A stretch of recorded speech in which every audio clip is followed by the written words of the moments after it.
So in this video, we're going to be looking at continuously compounded interest, and we're looking at it as an application of an exponential growth model. So the first thing that we want to remember is how can we work with compound interest in general. Okay, so in this video, we're going to look at continuously compounded interest, but even before, if I have just regular compound interest, we know that we can compute that using this formula. And let's just break down a few components. So first off, what is the value of P in this formula? So here P is going to be the principal amount. It's the initial amount of the investment. And we have A. A is going to be the future amount of the investment after a certain number of years, where T is the years. So this is going to be the future amount or the future value of the investment. And let's just put the future amount after T years. And then we're also going to look at T. So what is this? Well, this is going to be your time in years. And R is going to be your rate of interest, and that's often going to be given as a percentage, and then you'll write it in as a decimal. And N is going to be the number of compounding periods that you have per year. So this is going to be based off of whether you are doing monthly compounding or daily or annually, quarterly, whatever the case is. So this is per year. And so this is how regular compound interest works. You guys have seen this before, I'm sure. You've worked with it. And so let's just do maybe one quick example here, and then we'll take a look at how you can deal with continuously compounded interest rather than interest that's compounded only a certain number of times per year. So here we have an example, and the first thing you're going to do whenever you look at a word problem like this is just go through, make sure you read it carefully, make sure you don't miss any information, and that you're clear on what's being asked. So in this one, you have $1,000 and it's being invested into an account, and your account is bearing an annual interest rate of 3%, which is compounded monthly, and we want to know how much is going to be in the account after 4 years. Okay, so out of this, we have a few pieces of information that we are interested in. The first one is that we're looking at our principal amount, and our principal amount is going to be $1,000. We also have the interest rate. The interest rate is 3%, so that's going to be 0.03. We have time T, how long is the investment going to be there for, and in this case, it's going to be 4 years. And we're looking at the number of compounding periods, so what is going to be the value of N, and in this case it's going to be 12 because it's compounded monthly, and we have 12 months in a year. So we end up getting that the amount after 4 years will be given by A equal to P times 1 plus R over N to the power of NT, and now we can just sort of plug everything in. So we end up with 1,000 times 1 plus R, which is 0.03, over N, which is 12, to the power of 12 multiplied by T, which is 4. And if we get out a calculator and plug all of this in, there's a little bit of work there, but what you end up getting is that A is going to be equal to $1,127.33. Okay, and so that's the amount that you would have in that account for 4 years if you are earning 3% interest compounded monthly. So this is the way that regular compound interest works. Okay, and in this example we looked at monthly interest rates, or an account that was compounded monthly. What we want to look at now, though, is going to be what happens if we increase the number of compounding periods. So the idea being that if we compound it daily, that's going to be better than if we compound it monthly, but what if we even improve upon that? Okay, what if we look at continuously compounded interest? Okay, and that's what we're going to look at right now. So we know how to picture interest rates that are compounded monthly, daily, and so on, but how can we calculate continuously compounded interest? What does this mean? Well, the idea is going to be very straightforward, but it's going to very much rely on calculus. We could do this using a limit. So here, let's start off by using our compound interest formula. So a is equal to p times 1 plus r over n to the power of nt. And then what we're going to also do is we're going to take the limit. And we're going to take the limit as the number of compounding periods n approaches infinity. Okay, so we would like to compound this continuously. We would like the period over which we are compounding it to be infinitely small, and so we're taking n approaching positive infinity. So let's just take a look then, and let's do this calculation. So what is going to be the limit as n approaches infinity of p multiplied by 1 plus r over n to the power of nt? And when you first look at this, you're going to notice that here as n approaches infinity, this number here is going to go to 0. This exponent is going to go to infinity, but we also cannot forget about this 1.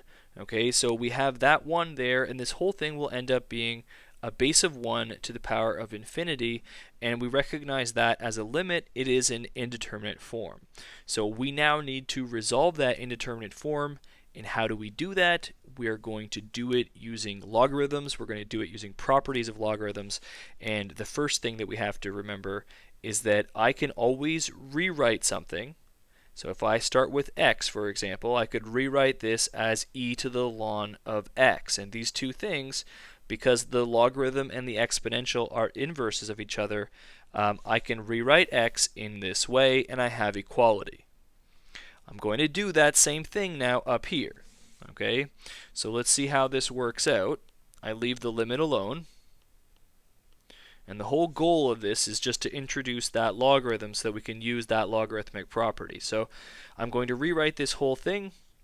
And actually, let's leave this p, this constant p alone. Okay, so I have p multiplied by e to the power of ln of 1 plus r over n to the power of nt.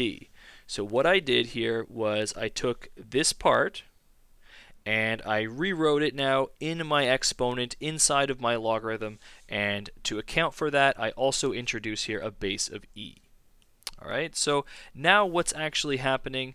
Well, we still have that indeterminate form. This term still goes to infinity, and we also still have that this term goes to 1. Okay, so we're going to now use a property of logarithms. We're going to take this exponent, we're going to bring that down. And so we end up getting limit as n approaches infinity. We leave this p alone. That's still that p right here, okay, from the beginning. So we leave that alone, and we have e to the power of n times t multiplied by ln of 1 plus r over n. And now, as n approaches infinity, do we still have an indeterminate form? Well, if you're familiar with this sort of technique, then yes, you'll realize we definitely do. This part is going to go to infinity, and this part right here, it approaches ln of 1, and ln of 1 is going to be approaching 0. So what we actually have is an indeterminate form, 0 multiplied by infinity, so we need to resolve that. How do you resolve 0 multiplied by infinity? Well, we're going to take one of these two functions and we're going to rewrite it artificially as a fraction. We want to turn it into either 0 over 0 or infinity over infinity. Okay, so let's see how that works out. We end up getting limit as n goes to infinity. We leave this p alone. That's going to be there all the way till the end. And I'm going to, let's say, leave my logarithm in the numerator of the exponent, and I'm going to take this term, the n times t. All right, I'm going to leave the t up here because the t is just a constant, right? With respect to n, as n changes, t is a constant. So we leave the t alone there with the logarithm, but I'm going to take this n and I'm going to put it down into the denominator. So we get here divided by n to the power of minus 1. And now, as n approaches infinity, what happens in this exponent? This n to the minus 1, that's going to be 1 over n, so that's going to be going to 1 over infinity. That's going to go to 0. This part in the numerator as well, that's going to go to ln of 1. That's still going to go to 0. So what do we have? Well, we have exactly what we thought we're going to have here, 0 divided by 0. Now it's going to be time to use L'Hopital's rule. Okay, so let's clean this up a little bit, and let's do L'Hopital's rule, limit as h approaches 0. We end up still with that value of p, still to the base of e. Remember here, if I clean this up and I do my derivative, this t is going to still be constant, but I do the derivative of my logarithm, that's going to be 1 divided by 1 plus r over n. And I'm going to now do the derivative of my inner function. My inner function, remember, was 1 plus r divided by n.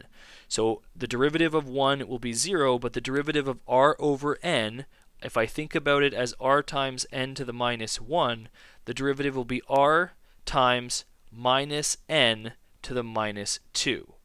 That's going to be the derivative of my inner function, and that whole thing is still going to be divided by the derivative of n to the minus 1, and the derivative of n to the minus 1 is going to be negative n to the minus 2.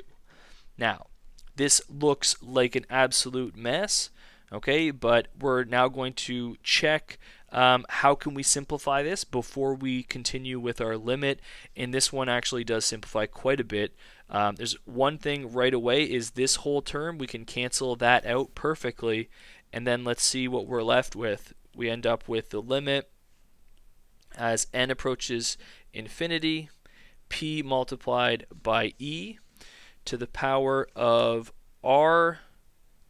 That's going to still be left in the numerator, and I have 1 plus r over n in the denominator.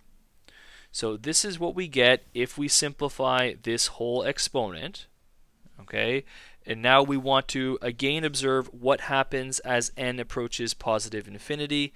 Well, the only place that we have n is this fraction, and so r divided by n is going to approach r over infinity. That's going to approach 0, which means that this whole limit is just going to end up giving us p multiplied by e to the power of rt over 1. In other words, it's going to give us p times e to the power of rt, and this should come as no surprise. Okay, if you have seen the continuously compounded interest formula before, this is very much what it is. In order to calculate continuously compounded interest, you are going to use this formula where your future amount is equal to the principal amount multiplied by e to the power of rt. All right, so in the next example, okay, what we're going to take a look at is how much better is it to use continuously compounded interest when compared to compounding it, for example, daily. Okay, daily compounded interest is already very good, but how good is continuously compounded interest? Because in theory, it sounds great. So here we want to do a little bit of practice with continuously compounded interests, and at the same time we can begin to get an understanding of how much better continuously compounded interest is than perhaps compared to a daily interest. So in this example, we're going to be looking to invest $5,000, and we're going to put it into one of two accounts. Both accounts have an interest rate of 2.75% annually. But the first account is going to be compounded daily, and the second account is going to be compounded continuously.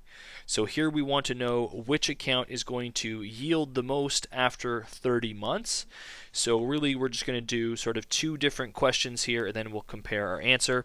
In the first one, we're looking at the daily bank account, and then over here we're looking at the bank account that is going to be doing continuously compounded interest.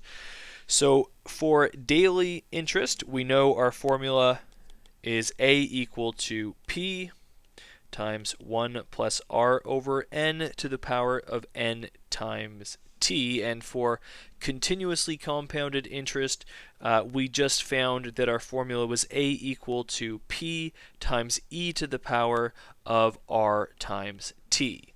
So we're going to use both of these, and we want to figure out, what are the different values involved. So P is going to be the same for both of them. The principal amount is $5,000, and we have that R is also the same for both of them. It's going to be 2.75%, so it's 0.0275, and T is going to be 30 months, which is going to be 2.5 years. And so now we can just set that up, plug it all in, and see what we end up with. Let's make a little bit of room here, and first off, let's take a look at the daily interest. So if my principal amount is 5,000 and I have 1 plus 0.0275 over n, here we're looking at a compounded daily situation. So for this one, we have that n is going to be equal to 365. So that's going to be 365, and it's going to be 365 times t, which is going to be 2.5. And again, if you get out your calculator and plug all of that in, you're going to find here that your future amount is going to be $5,311.83. So that's how much you'll have after your 30 months if it's compounded daily. So that's fine. Now let's go over here though and look at what happens if we do it continuously. So we would expect continuously compounded interest to be more than the daily compounded interest, but we want to see how much more. So we have 5,000 e to the power of r times t, so that's 0.0275 multiplied by t, which is 2.5. And let's see what this gives us. Again, plug all of that into your calculator. Make sure you're comfortable with that calculation.